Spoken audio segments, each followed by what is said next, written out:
Do you ever feel like you've fallen behind with your training? Yep.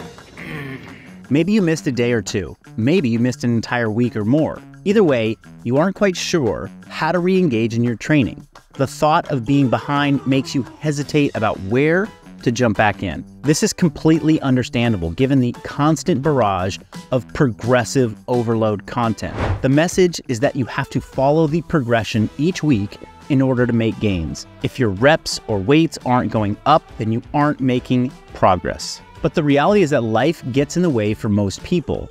If you miss a workout periodically or even a week of training, then you are among the majority. The messaging of unwavering consistency as the only way to get better can be overwhelming.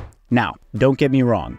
I'm not suggesting that concepts of progression and overload aren't important. Our bodies are highly evolved organisms that have a mission. That mission is to find homeostasis, and that's the tendency towards relatively stable equilibrium. In other words, our bodies fight change, both change for the positive and change for the negative. It's why we can't ruin our results overnight by overindulging in pizza, but also why we can't grow muscle without progressively overloading. So when does progressive overload miss the mark? It sucks when, as a concept, it keeps you from realizing that missing training this Friday or this week isn't actually going to send you back to zero. Progressive overload sucks as a concept when it keeps you from doing the right thing after a couple of days of being out of the gym. That right thing is to get right back in the gym and just do the best that you can on that day.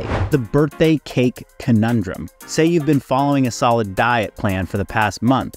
You've been making slow but steady progress towards your goals. Then your birthday comes and two different groups of friends and family want to take you out to dinner. Each night, you go out, you drink, and eat in excess. You wake up each morning feeling bloated, and when you step on the scale, you see that your weight shot up by 5 pounds. What should you do? Say screw it and start eating junk food every day because you just ruined your whole healthy eating consistency streak? No. The right thing to do is to realize that those 2 days don't negate the last 30 days of consistency and quality choices. So instead, you will wake up on day 3 and continue making better nutritional choices. At first, you'll go back to simply prioritizing protein. Then you'll focus on sticking to whole, unprocessed foods. And finally, your last step will be to start managing your calorie intake the way you were before your birthday. The first day is going to be hard. In fact, it may feel way harder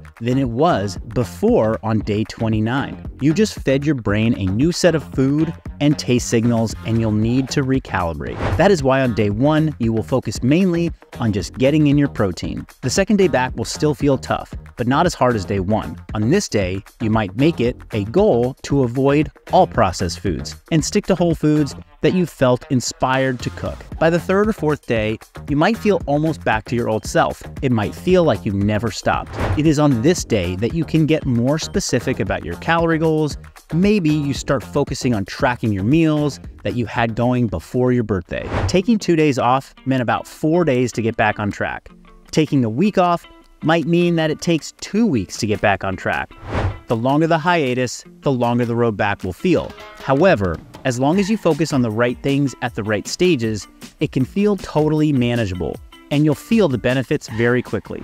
The same goes for training. The key is focusing on the right things at the right stages of your re-entry to training. What you absolutely should not focus on the first days or weeks back into training after a long layoff are as follows. Thinking about what I lifted last time I did this exercise. I mean, they say if you aren't adding weight, you aren't getting stronger, right? Or where was I at in the progression of this training cycle, and how can I build off that today despite my layoff? I mean, they say if you don't add reps each week, then you can't build muscle, right? Or asking yourself, did I push myself to 10 out of 10? I mean, they say if you leave too many reps in the tank, then you just are wasting your time lifting. If you are misguided with this type of thinking and you jump right back into training the way you did before, back when you were consistent each day for weeks or months on end, then you are going to be disappointed and you will likely hit a roadblock. Trying to pick up right where you left off results in feeling discouraged that you couldn't hit the same weights, feeling exhausted and overworked by trying to do too much on your first days back, possibly pushing yourself too hard and getting a tweak or worse, an injury. And lastly, by pushing this hard, you're going to be so sore that you may even have a harder time on training day 2 and training day 3 and needing to take some extra time off. So we want to stack wins step by step. Just like the nutrition example, our goal is to start stacking wins. For this, we need to align to the top 3 principles of every ramp-up phase of training. Number 1 is warming up well. Make this the most important part of your time in the gym. This will help you shake off the rust and mentally arrive for your movement session. Remember, we are using this time to move blood, work on your range of motion and stability, and ultimately making your training sessions more effective and have fewer injuries. Number 2, you're going to move with quality. Your only goal when you come back to training after an absence is to move with purpose and quality. Technique and form should be paramount. No junk reps and nothing so hard that you can't execute good form. And lastly, we're going to prioritize lifting something heavy-ish. I often see when people take time off and get psychologically behind in their training that they will opt for doing more cardio or some boot camp style workout to get back into things. Lifting weights should always be the priority when you come back. Get the nervous system and muscle tissue to wake up and become alive again. Remember, you're moving with quality, but do focus on lifting something that feels somewhat heavy on those first few days or weeks back.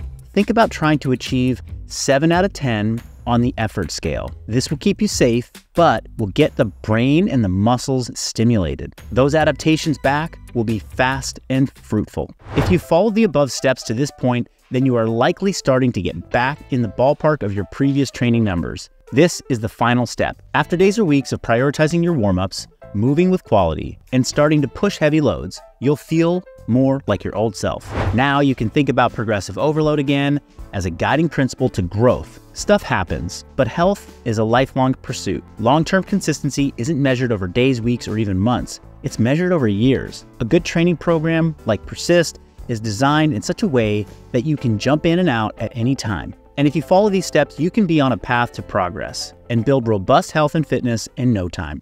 Try not to get caught up too much in the overwhelm of the day-to-day inconsistencies. They happen to all of us. Yes, even me. The birthday example above is me. This past October, on a Friday through Sunday, was my birthday celebration, and it was one celebration after another.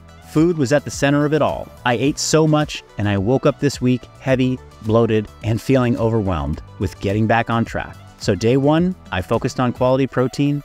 Day 2, I was able to prep all my food and eat home-cooked meals. And on day 3, I was already feeling better and following my macros much more closely. Hope you got some great tips out of this. Remember, consistency is measured in years, not in days, weeks, or months. Use these tips, and I hope you have a great day.